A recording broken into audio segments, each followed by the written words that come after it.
আসসালামু আলাইকুম। সূরা ইউনুসের ১০০ নম্বর আয়াতে আল্লাহ বলেন, আসলে আসলে কোনো মানুষই আল্লাহর অনুমতি ছাড়া বিশ্বাসী হতে পারে না।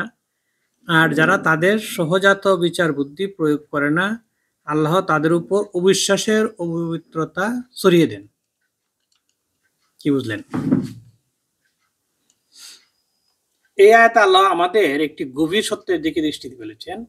বিশ্বাস এটি শুধু মুখে উচ্চারণ নয়, এটি আল্লাহর এক বিশেষ অনুগ্রহ, এক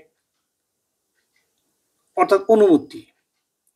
যে মন সৎ চিন্তা করে, যে বুদ্ধিকে আল্লাহর আলোয় পরিচালিত করে, তার অন্তরে ইমানের আলো প্রবেশ করে। কিন্তু যারা চিন্তা করতে চায় না, যারা সত্যকে যাচাই না করে অস্বীকার করে বসে, তাদের হৃদয়ে আল্লাহ পরিশুদ্ধতা দেন না, বরং সেখানে জন্ম নেয় এক অদৃশ্য অপবিত্রতা, রিজ।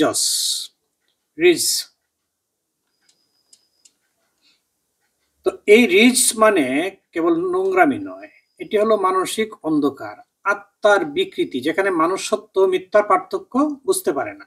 সেই অবস্থায় মানুষ নিজের অহংকারকে সত্য মনে করে আর আল্লাহর বার্তাকে তুচ্ছ শুরু করে। আয়াতের এই শিক্ষা আমাদের মনে করিয়ে দেয়, ঈমান শুধু শিক্ষা বা তত্ত্বের ফল নয়, এটি আসে তখনই যখন মানুষ নিজের অহংকারকে সরিয়ে আল্লাহর দিক থেকে পাঠানো আলো গ্রহণ করতে চায়। তাই কেউ ঈমান পায়, কেউ পায় না।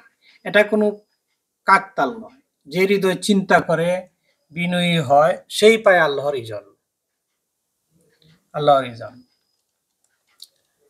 আজ আমাদেরও ভাবতে হবে, আমরা কি সেই মানুষদের একজন যারা আল্লাহর বাণী শুনেও ভাবি না, বুঝি না, নাকি আমরা সেই সৌভাগ্যবানদের একজন যাদের অন্তর সত্যকে উপলব্ধি করার অনুমতি পেয়েছে। ঈমান মানে শুধুই নামাজ বা নিয়ম নয়, এটি হলো চিন্তাশীল মন, জাগ্রত বিবেক, যা সত্যকে খুঁজে পেতে চায় আর নিজের ত্রুটিকে সংশোধন করতে ভয় পায় না। সুধী দর্শক, চলুন আজ থেকে একটু ভেবে দেখি, আমরা আল্লাহর দেয়া বুদ্ধি ও বিবেক কতটা ব্যবহার করছি, নাকি আমরা নিজেই আমাদের হৃদয়ের দরজা বন্ধ করে রেখেছি। কারণ যারা চিন্তা করে না, আল্লাহ তাদের উপর রিজ নাজিল করে। আর যারা চিন্তা করে, আল্লাহ তাদের অন্তরে জাগিয়ে দেন ইমানের আলো। শেষে একটি দোয়া, হে আল্লাহ, আমাদের অন্তরকে চিন্তাশীল করুন, আমাদের বুদ্ধিকে সত্যের প্রতি পরিচালিত করুন, আর আমাদের সেই অনুমতি দিন যাতে আমরা ইমানদার হতে পারি, আপনার ভালোবাসায় বিজয়ী যেতে পারি। সূরা ইউনুস আয়াত ১০০ থেকে শিক্ষা আমরা নেব। এই আয়াতটা পড়বেন, অর্থ সহ দেখবেন আপনাদের অনলাইনে।